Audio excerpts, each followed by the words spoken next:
Ladies and gentlemen, a graduation with 0 guests, my uncle announced his camera circling the empty hall I had paid for. The sound of his footsteps echoed off rows of untouched chairs, each one a reminder of who wasn't there. I stood under the harsh lights, pretending the moment still meant something when my phone buzzed with the first message that would change everything. Then came the second, and the third, each one sharper than the last. People think the worst part was standing alone in that room. But they're wrong. The real betrayal didn't happen there. It happened after I smiled. My name is Isla, and for as long as I can remember, I've been the quietly responsible one. The daughter who double-checks the locks, the employee who color codes deadlines, the sister who picks up every call that starts with, "Hey, quick question." People say I have a calm presence, but calm is just what happens when you grow up patching holes no one else admits are there. My family likes to brag we're close, though. What they really mean is that I stay close enough to fix whatever they drop. Mom Elaine calls it being thoughtful. Dad Marcus calls it being practical. Leo, my younger brother, just calls it convenient. From the outside, we look warm holiday photos lined up in the hallway of their house in the city, everyone smiling like we rehearsed it. But even as a kid, I learned to stand slightly off to the side. The spotlight was always angled toward Leo, our promising one, while I became the background scaffolding that held everything up. The pattern stretched into adulthood. While Leo bounced between hobbies and short-lived jobs, I balanced a full-time office position with part-time shifts to cover my own bills and often theirs. Each time I tried to pull back, Mom would tilt her head and say something soft but sharp like, "You know your brother had a hard year," or "You're so strong, sweetie. It's why we rely on you." Strength in our house meant carrying more than your share without letting your hands shake. Still, I hoped things would feel different once I finished my graduate program. It wasn't a big ceremony, but it mattered to me. I'd worked through late nights and early mornings, stretching myself thin so no one else had to rearrange their lives. When my family promised they'd be there to celebrate, I let myself believe them. I even rented a small hall on campus, nothing fancy, just enough space for photos and coffee afterward. The morning of the ceremony, I woke early, smoothing the gown across my bed, imagining my parents' smiles, Leo's teasing, maybe even a rare moment where I felt seen. I carried that hope with me into the hall, setting up chairs, adjusting the banner with my name on it, humming to distract myself from the nerves crawling under my skin. But as minutes passed and the room stayed empty, hope thinned into something brittle. My phone stayed silent. The banner drooped on one side. A custodian walked by and offered a small congratulations that felt both kind and devastating. I kept checking the door, expecting the people I loved to walk through it. They never did. The silence in that hall felt louder than my uncle's camera. I kept pretending it didn't matter, adjusting the edge of the banner, straightening chairs that no one would sit in. When my phone finally buzzed, I expected an apology. Maybe a traffic is bad, we're parking now. Something that would let me breathe again. Instead, the screen lit up with Mom's message. "We're at your brother's housewarming. Don't be salty, love you." I read it twice as if repetition could soften it. It didn't. Her words had that familiar sweetness, the kind meant to distract from the sting. I felt something tighten inside my chest, a mix of disbelief and recognition. This wasn't new. It was just louder today. Before I could form any response, a second message popped up. "Dad, catering's on your card, just $5,600. I forgot mine. The number hit me first." Then the assumption. Then the realization they weren't just absent. They were comfortable being absent. They didn't even hesitate before shifting a bill the size of my rent onto me, all while celebrating my brother across town. For a moment, the room tilted. I blinked hard, grounding myself with the cold metal of the folding chair beside me. My fingers hovered over the keyboard, unsure whether to protest or disappear. In the end, disappearing won. I sent a thumbs up. The same thumbs up I'd used for years to keep the peace. The hall felt smaller after that, the air heavier, and suddenly all the smaller memories I'd tucked into corners of my mind started pushing forward. The emergency payments Mom insisted were temporary. Leo's textbooks I'd bought even though he never opened them. Dad's yearly habit of offering to pay for something but accidentally leaving his wallet at home. Every unpaid debt, every emotional twist, every moment I'd swallowed instead of speaking, they all lined up inside me like a quiet protest. Uncle tapped my arm. Want me to keep filming, or? I forced a smile that didn't reach anywhere near my eyes. It's fine.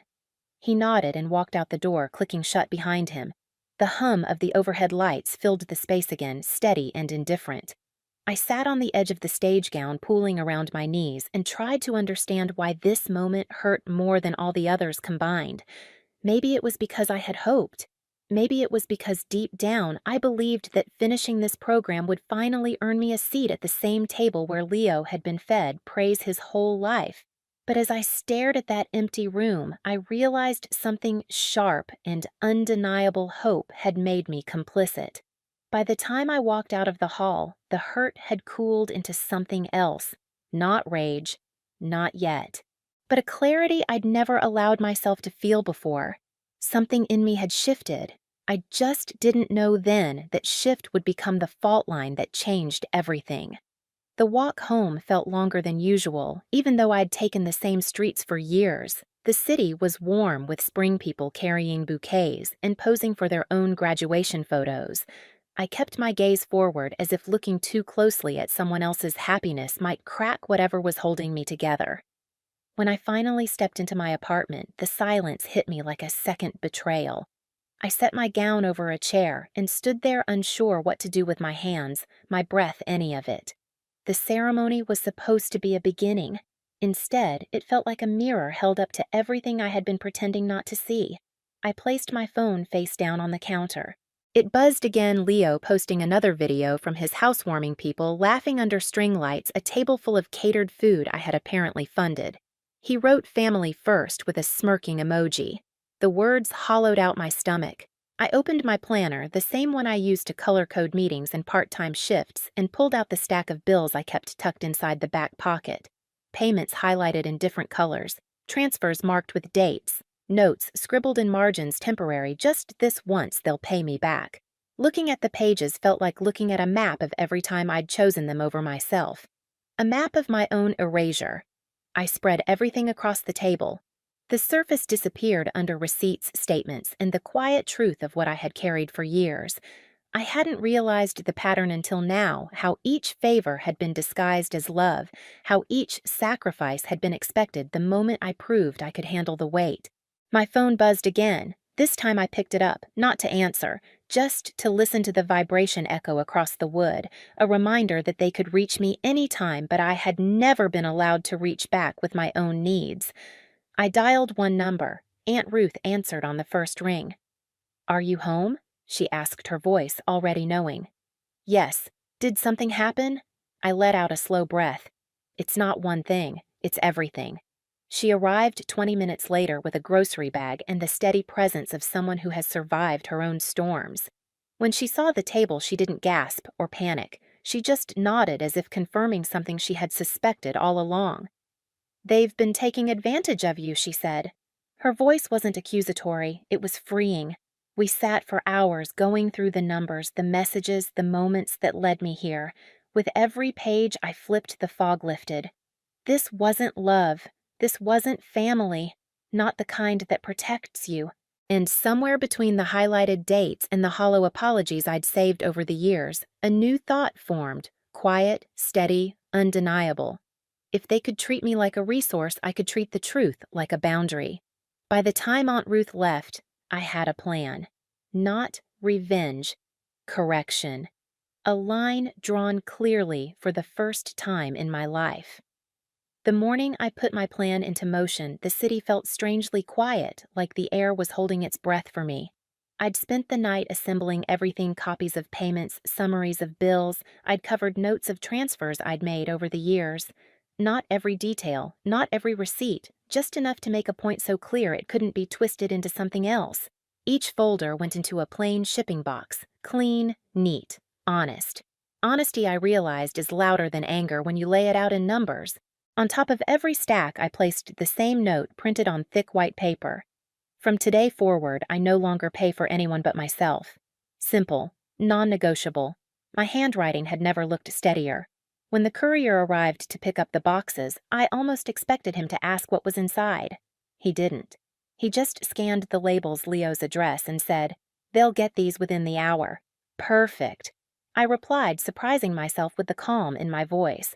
I'd rehearsed what might happen next, shouting, pleading, maybe denial, but nothing prepared me for how quiet my apartment felt once the boxes left. It was the first time silence didn't feel like abandonment. It felt like control. An hour later, I got the notification delivered. Then nothing. 5 minutes. 10. I stared at my screen, almost amused at myself. Why was I nervous I hadn't lied, hadn't attacked, hadn't done anything except hand them the truth that they'd built with their own decisions? And then the storm began. Not with a call, but with a video. Someone from the party filmed Leo slicing open the largest box with a kitchen knife, grinning like it was some extravagant gift. People around him cheered, drinks in hand. Music played in the background. Warm lights, beautiful decor, all funded by someone who wasn't even invited. He peeled back the flaps, saw the stacks of documents, saw his name printed again and again. His smile flickered, stumbled, died. Someone off camera murmured, "Dude, what is all that?" Leo didn't answer. He flipped through the papers, then reached the note I'd placed on top. I saw the moment he read the words. His jaw tightened, his fingers curled around the edge. The camera shook, then cut abruptly. My phone rang immediately. Mom first, then Dad, then Leo, then all three again. I didn't pick up, not yet. Messages poured in. "Mom, what is this?" "Explain yourself right now." "Dad, call me. This is serious." "Leo, are you kidding? You're embarrassing us." Us. An interesting choice of pronoun from someone who'd never shared the weight. I let the phone buzz until the voicemail icon blinked. Only then did I answer one call, the one I knew would come, Mom calling from Dad's phone, when she realized I'd muted hers. "Isla," she snapped the moment I picked up. "What did you send to your brother's house records?" I said. "Just records. You're ruining his celebration." People are confused. They're asking questions. This is humiliating. For who I asked. For us, she shot back. You blindsided your family on a special day. I almost laughed. A special day. You mean the one you all attended instead of mine? She went silent. Not the quiet of understanding, just the quiet of regrouping. You didn't need a whole show, she said finally. You could have talked to us privately. I've tried privately, I said. For years. Dad grabbed the phone. I heard his voice before he fully came on the line. "Isla, listen. This is not how adults behave. You're acting emotional." "Emotional?" "Of course."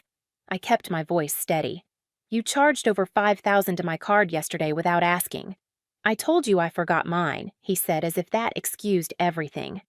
"That's not a justification," I replied softly. "It's a pattern." There was a pause. Then the temperature of his voice dropped. "So this is punishment for us not going to your graduation?" "No," I said. "This is accountability. For everything before that and everything you pretended I didn't notice." I could almost hear him blinking, trying to process the unfamiliar sensation of losing leverage. "Get our boxes back," he demanded. "Now." "No. Isla, don't play games." "I'm not," I said. "I'm drawing a boundary." Mom jumped in again, her voice sharp and trembling. "After everything we've done for you, this is how you repay us." "What exactly have you done for me?" I asked, not with bitterness, with clarity. Her silence answered for her. Leo finally called through on a separate line. I picked up partly out of curiosity. "What is wrong with you?" he spat. "Nothing, I said." "For the first time, nothing is wrong with me. You're making me look bad." "You did that yourself," I replied. "This is petty. This is documentation." He swore under his breath. "You think you're better than us?" "No," I said gently. "I just think I'm done being worse to myself for your comfort." I hung up, not angrily, not triumphantly. Just definitively. My phone lit up again, voicemails this time. Long ones, fast ones, voices tripping over themselves. None of them apologies, only demands. I turned the phone face down and let it ring. The next morning, I sent a single message to our family group chat. I will not pay for anyone's expenses again. My accounts are closed to you. All future charges will be disputed. Then I blocked Leo, muted my parents, and sat very still in the soft light of my apartment listening to the quiet settle into the shape of my new life. For the first time, the silence didn't feel like rejection. It felt like choosing myself. The days that followed felt strangely weightless, as if someone had finally lifted a hand off my chest. My phone still buzzed with messages from numbers I recognized but no longer owed answers to. I didn't rush to silence them. I simply let the noise fade on its own, the way a storm moves across a highway without touching you.